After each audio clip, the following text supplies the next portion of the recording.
guys, and welcome back to another episode of the Life Podcast. If you've been keeping up, and I'm going to give a shout out to my friend Michael Peterson, because every week I don't drop a podcast, he says, Austin, I got to be honest with you. My Tuesday wasn't so good because there was no Life Podcast. And I'm so sorry, Michael. And I'm sorry to everybody else who's experienced this pain. But anyway, it's been 2 weeks without an episode from the Life Podcast, and we're back. I'm recording this episode on a Monday, and it's snowing. It's the first day of spring break in my city, and it's snowing. Doesn't feel like spring, but hey, that's all right. We're going to jump in, and if you've been listening to the last couple of episodes, you know that we have been talking about parables, the parables of Jesus, and I want to wrap it up, maybe, we'll see, with this parable found in the book of Matthew chapter 18. And for those of you who don't know, a parable is simply a short story that Jesus used to communicate truth about himself, truth about God, truth about the kingdom of God, truth about heaven, all these different things. He used parables, a short story, typically short, to convey these things that he wanted to teach them, to convey these truths. And so I want to title today's episode, The Key to Forgiveness. Cue DJ Khaled with the keys, because today we're talking about the key to forgiveness. So Matthew chapter 18, I'm just going to read the story to you. It says this, verse 21. Then Peter came and said to him, Jesus, Lord, how often shall my brother sin against me and I forgive him? Up to 7 times? Jesus said to him, I do not say to you up to 7 times, but up to 70 times. That's 490, just so we're clear. Jesus isn't saying to only forgive 490 times. He's just using this as a comparison. But then he launches into this parable and says this, for this reason, the kingdom of heaven may be compared to a king who wished to settle accounts with his slaves. When he had begun to settle them, one who owed him 10,000 talents was brought to him. And we'll talk about how much that is, because that's an insane amount of money. But since he did not have the means to repay, his Lord commanded him be sold along with his wife and children and all that he had, and repayment to be made. So the slave fell to the ground and prostrated himself before him, saying, have patience with me, and I will repay you everything. And the Lord of that slave felt compassion and released him and forgave him the debt. But that slave went out and found one of his fellow slaves who owed him 100 denarii, and he seized him and began to choke him, saying, pay back what you owe. So his fellow slave fell to the ground and began to plead with him, saying, have patience with me, and I will repay you. The exact same thing that this guy went and did to his master, another slave is doing to him, if you can take note of that. But he was unwilling and went and threw him in prison until he should pay back what he was owed. So when his fellow slaves saw what had happened, they were deeply grieved and came and reported to their Lord all that had happened. Then summoning him, his Lord said to him, you wicked slave, I forgave you all that debt because you pleaded with me. Should you not also have had mercy on your fellow slave, in the same way that I had mercy on you? And his Lord, moved with anger, handed him over to the torturers until he should repay all that was owed him. Verse 35, my heavenly Father will also do the same to you if each of you does not forgive his brother from your heart.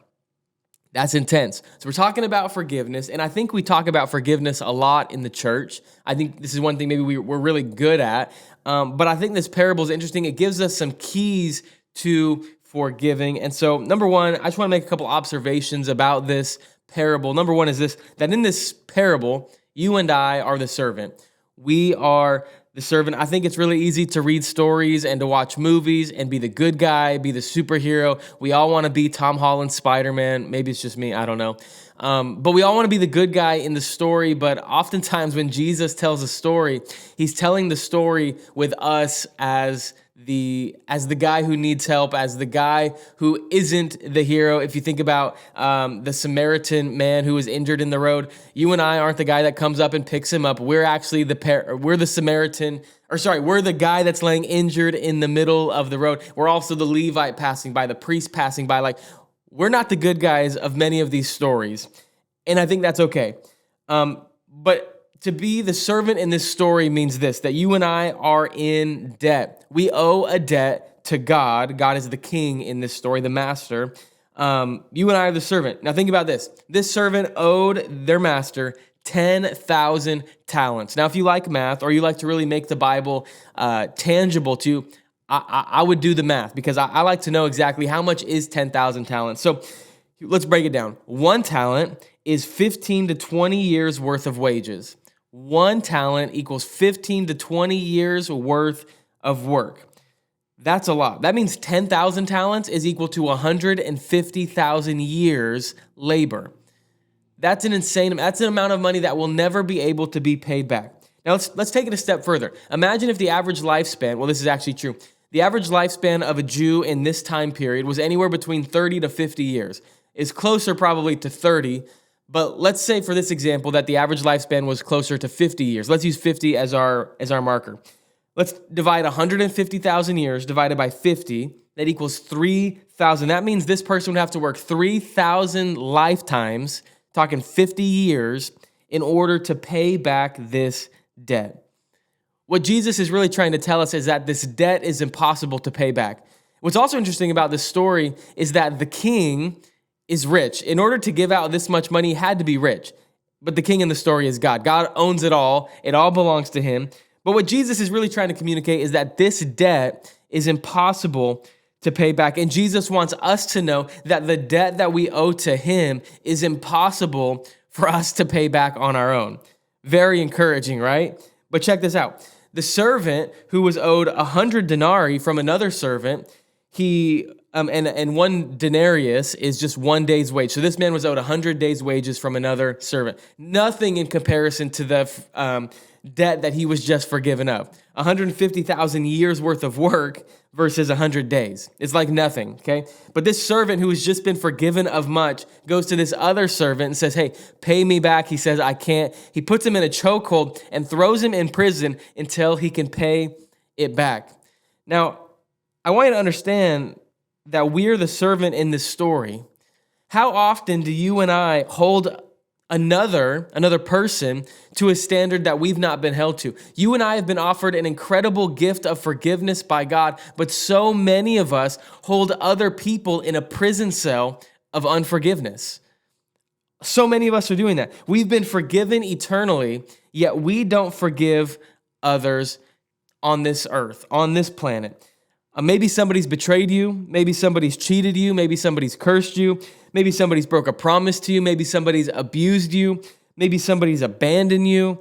Maybe somebody stole from you. I don't know, whatever the case might be. Maybe somebody has done all these things to you, yet you've never forgiven them. And I'm talking to strictly my Christian folk right now. You have been forgiven of every sin, past, present, and future, yet when somebody wrongs us, our first instinct isn't to forgive. Oftentimes, our first instinct is to hold a grudge. And maybe you're thinking, Austin, you don't know the things that these people have done to me. You don't understand the way they've hurt me, the way they used me, the way they abused me. And you're right, maybe I don't know.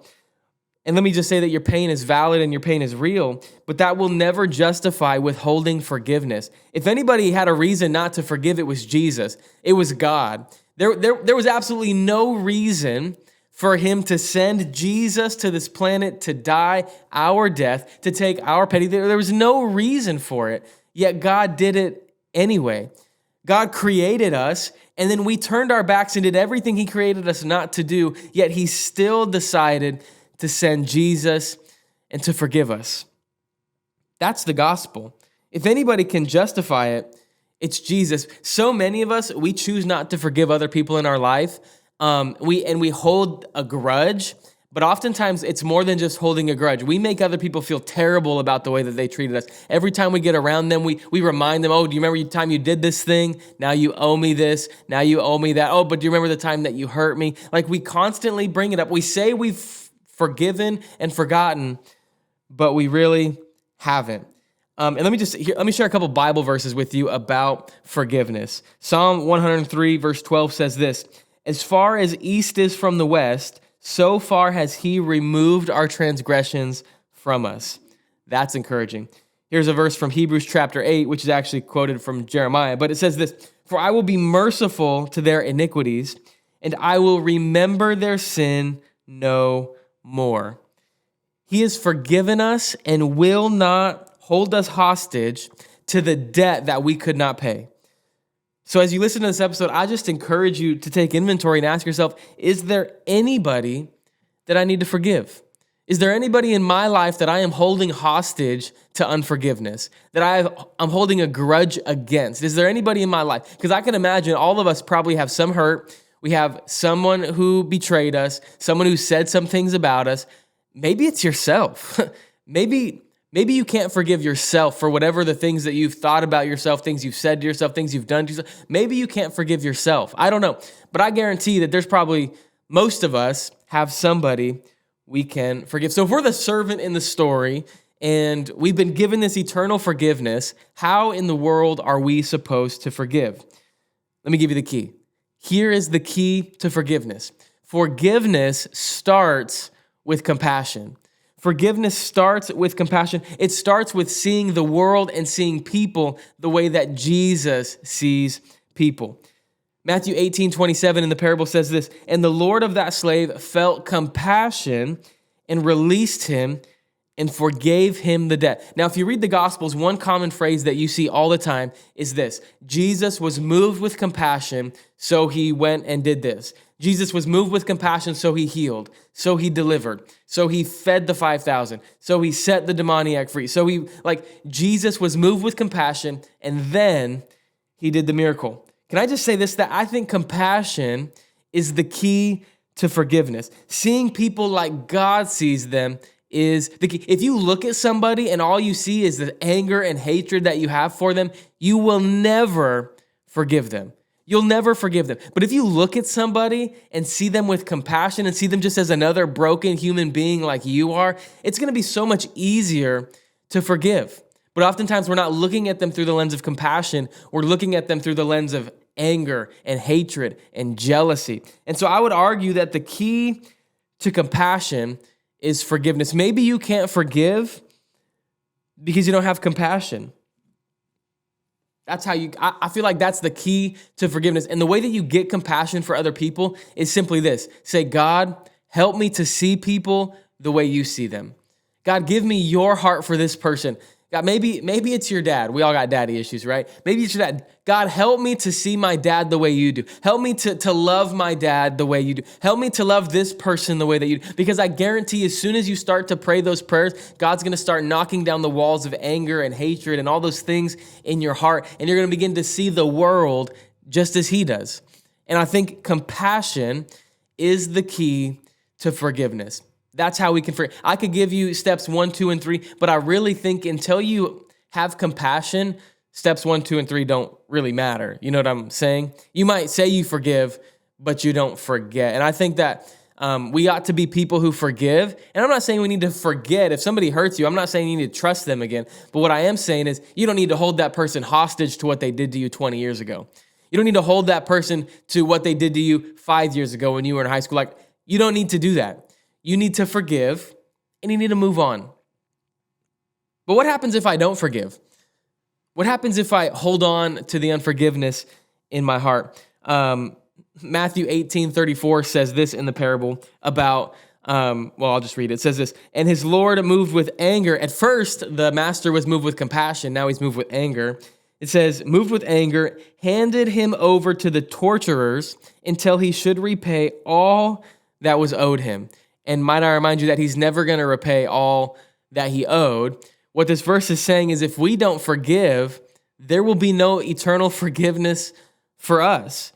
I've heard people say it this way, that unforgiveness is like drinking poison and expecting the other person to die. It's just, when you have unforgiveness in your heart, it's going to turn into bitterness. It's going to turn into anger, resentment, and you're going to be the one who's suffering simply because you won't release that other person with the act of forgiveness. It's torture to hold on to unforgiveness. It turns to bitterness. It leaks out into other relationships. And unforgiveness ultimately hinders our relationship with God. Matthew 6, verse 15 says this, but if you do not forgive others, this is Jesus speaking, then your Father will not forgive your transgression. What if unforgiveness is holding you back from a deeper, more intimate relationship with God? What if the reason that you felt stagnant in your faith is simply because you have unforgiveness in your heart? Because there's somebody in your life that you've not forgiven, that you've been holding hostage, whatever the case. What if it's been holding you back from experiencing God the way that he wants you to experience him, the way that we're able to experience him, all because we have unforgiveness? Maybe it's your parents, maybe it's a friend, maybe it's a child, maybe it's a teacher. I don't know. But I wonder how many of us are walking around with unforgiveness in our hearts. And Jesus talks a lot about forgiveness. I mean, he mentioned in Matthew chapter 6, he's getting a whole parable on it, and it was a long one. I just think that when we really get this idea of unforgiveness, our relationships are going to improve. Because here's the deal. If you work with people in any capacity, you're going to have to forgive somebody. You're going to have to say, you know what? I forgive you. And you're going to have to ask for forgiveness from other people as well. You're not always going to do the right thing. I can't tell you how many times I even got to ask for forgiveness from my own children because sometimes it's 2 a.m. and Luca's angry and he wants a bottle and I just get upset and I raise my voice and the situation escalates and I just got to remind myself, I don't need to necessarily ask Luca for forgiveness because he doesn't understand, but my daughter Ellie, who's almost 4, if I raise my voice at her, if I get angry with her and I know I shouldn't, I'll say, you know what, Ellie, I'm so sorry for that. Can you please forgive me? We practice forgiveness in my house. We don't just say I'm sorry, but we say, will you forgive me? And so if you work with people, if you're around people, and unless you're just a hermit living in a cabin all by yourself in the middle of nowhere, you likely wouldn't be listening to this podcast. But if that's you, maybe you don't have anybody to forgive. Maybe you're not working with people, but odds are most of us are going to have relationships in our life, and we're going to have to practice forgiveness. Not just forgiveness with our words, but forgiveness with our actions. We're going to have to truly release people from the prison that we've been holding them in with unforgiveness. And so I pray that as you listen to this episode, that you're moved to forgive somebody in your life. And maybe you're not, and that's great. Maybe you're all, up to date and you're all good with people you need to forgive. But I think many of us could probably say, hey, I need to forgive this person. So I say go for it. Just make it happen. Go forgive them. It doesn't got to be weird. It doesn't got to be this huge, long, drawn-out thing. Just say, hey, so-and-so, will you forgive me? I'm messed up. I did this, and that's on me. I'm taking responsibility. Will you forgive me? Maybe you need to extend forgiveness to somebody. Whatever the case might be. I don't know.